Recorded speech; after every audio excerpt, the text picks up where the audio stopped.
కాబట్టి ఇక్కడ మనం చూస్తున్నాం, దేవుడు ఒక మాట చెప్పాడు అని అంటే ఆ మాట మనం అవును అని ఒప్పుకోవాలి, లోబడాలి. కాదు, ఎందుకు, ఆ మాటలు మనం మాట్లాడరాదు.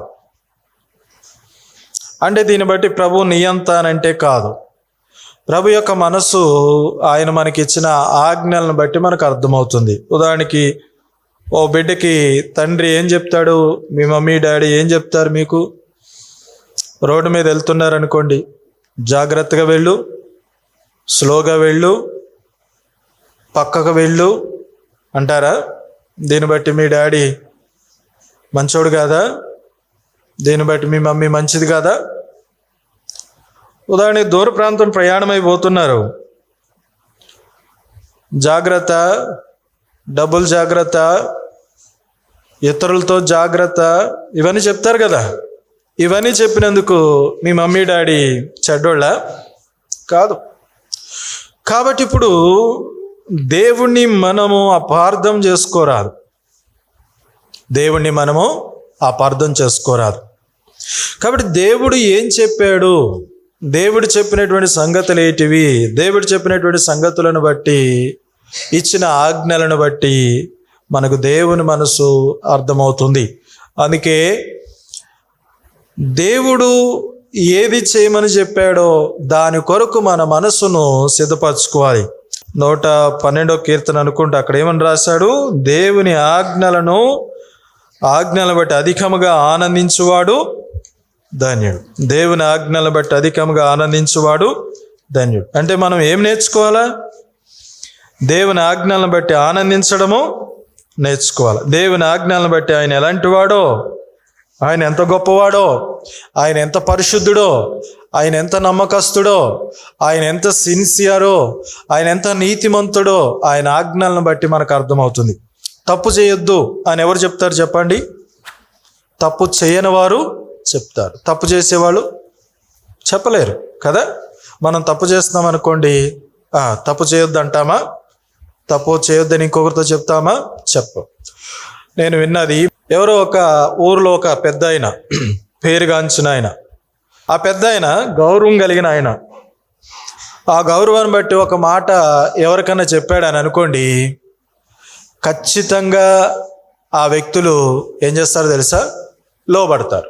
అంటే ఆ ఏరియాలో పేరుగాంచిన వ్యక్తి. ఎవరు మాటిన్నా వినకపోయినా ఆయనతో ఒక మాట చెప్పిస్తే చాలు మాటినేవాళ్ళు. అంటే ఆయనకు అంత గౌరవం ఉంది. ఒకరోజు ఒక తల్లి తన బిడ్డని ఆ వ్యక్తి దగ్గర తీసుకొచ్చిందంట. ఎందుకోసమనంటే ఒకటి చేయొద్దు అని చెప్పడానికి. అదేంటంటే చాలా సింపుల్ విషయం. చక్కెర బాగా తింటాడంట అబ్బాయి, వద్దని చెప్పినా వినట్లేదంట. కాబట్టి వాళ్ళ మమ్మీ ఆ పెద్ద ఆయన దగ్గర తీసుకొచ్చింది. అయ్యా, నేను చెప్పినా వినట్లేదు, కనీసం నువ్వన్నా చెప్తే వింటాడని చెప్పేసి, చక్కెర తినొద్దని చెప్పండి, వీడు తింటున్నాడు, ఎంత చెప్పినా మీరు ఎట్లా చెప్తారో చెప్పండి అని చెప్పినప్పుడు ఆయన అన్నాడంట, ఓ వారం పోయిన తర్వాత రా. ఏం చెప్పండి? ఓ వారం పోయిన తర్వాత రా అంటే వాళ్ళ అమ్మ అనుకుందంట, ఏం మెడిసిన్ తయారు చేస్తున్నాడో, దేనికోసం? వారం పోయిన తర్వాత పోవడానికి ఏ మెడిసిన్ తయారు చేస్తున్నాడో, ఏం చేస్తున్నాడో అని చెప్పేసి సరిలేని ఆలోచన చేసి వారం రోజులు పోయిన తర్వాత వాళ్ళ అబ్బాయిని తీసుకుని ఆ పెద్ద ఆయన దగ్గరికి వెళ్ళాడంట. ఆ పెద్ద ఆయన చూసిన తర్వాత, నువ్వే కదా మొన్న వచ్చింది, అరే ఈ రోజు నుంచి చక్కెర తినకరా పో అన్నాడంట. ఏంది? ఈ రోజు నుంచి చక్కెర తినకరా పో అన్నాడంట. వాళ్ళ అమ్మకి ఏం అర్థం కాల, ఆ అబ్బాయికి కూడా ఏం అర్థం కాల. దీనికోసం వారం రోజులు ఆగాల? ఇదేమో పెద్ద భాష. అప్పుడు ఆయన చెప్పాడంట, నువ్వు వచ్చి నాకు చెప్పినప్పుడు నాకు కూడా చక్కెర తినే అలవాటు ఉంది, కాబట్టి ఇప్పుడు నేను తినుకుంటూ నిన్ను తినొద్దు అని అంటే బాగోదు కదా, నీ కోసం వారం రోజులు చక్కెర మానేసి ఇప్పుడు చెప్తున్నా తినొద్దు పో అన్నాడు. అంటే తప్పు చేసేవాళ్ళు ఎప్పుడు కరెక్ట్ చేయమని చెప్పరు, కరెక్ట్గా ఉండేవాళ్ళే కరెక్ట్గా చేయమంటారు. ఇప్పుడు మన ప్రభువు ఇచ్చిన ఆజ్ఞను బట్టి మన ప్రభువు ఎలాంటి వాడో మనకు అర్థమవుతుంది. పరిశుద్ధంగా బ్రతకండి అని చెప్పాడు. అంటే మన ప్రభు ఎట్లాంటి వారు? పరిశుద్ధుడైన దేవుడు. నీతి కలిగి బ్రతకమని చెప్పారు. మన ప్రభు ఎట్లాంటి వారు? నీతి గల ప్రభు. కాబట్టి మన ప్రభు ఇచ్చిన ఆజ్ఞలను బట్టి, అంటే ఇంకో మాటలో చెప్పాలంటే మన ప్రభు యొక్క ఒక చోట రాయబడింది, ఆయన స్వభావమునకు విరుద్ధంగా ఆయన ఏ కార్యమును చేయడు. ఆయన దొంగలతో ఏకీభవించడు, పాపులతో ఏకీభవించడు, దుష్టులతో ఏకీభవించడు. కాబట్టి ఈ మాటలను బట్టి మనం ఆలోచన చేస్తున్నాం, దేవుని ఆజ్ఞలను బట్టి మనం సంతోషించాలి, అతిశయించాలి. మరొక చోట బైబిల్ ఏమని రాస్తుందంటే, ఇలాంటి దేవుడు ప్రపంచంలోనే మరెక్కడనూ లేడు. ఆ మాటను బట్టి మనం ఆనందించాలి. ఇలాంటి ఆజ్ఞలు ప్రపంచంలో మరి ఎక్కడ లేవు, దాన్ని బట్టి మనము ఆనందించాలి. కాబట్టి ఇక్కడ మనం చూస్తున్నాం, ఆదాముతో అవ్వతో దేవుడు ఏం చెప్పాడు? బాబు, ఈ పండు తినొద్దు, తింటే మీరు చచ్చిపోతారు, జాగ్రత్త. ఈ మాట చాలు. ఎవరికి? ఆదాముకి అవ్వకి బ్రతకడానికి ఈ మాట చాలు. ఇంకా సాతాను మాట అక్కర్లా. అందుకే బైబిల్ని మనం ఈ రీతిగానే నమ్మాలి, బైబిల్ మనం ఈ రీతిగానే చదవాలి.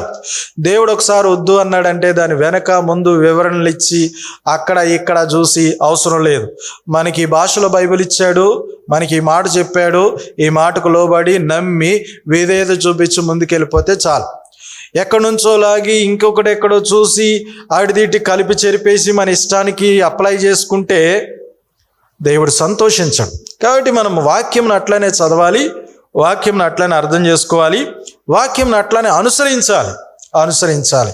కాబట్టి ఇక్కడ ఎప్పుడైతే ఈ మాట చెప్పాడో వాళ్ళు బాగానే ఉన్నారు, కానీ అపవాదం వచ్చి మోసం చేసింది.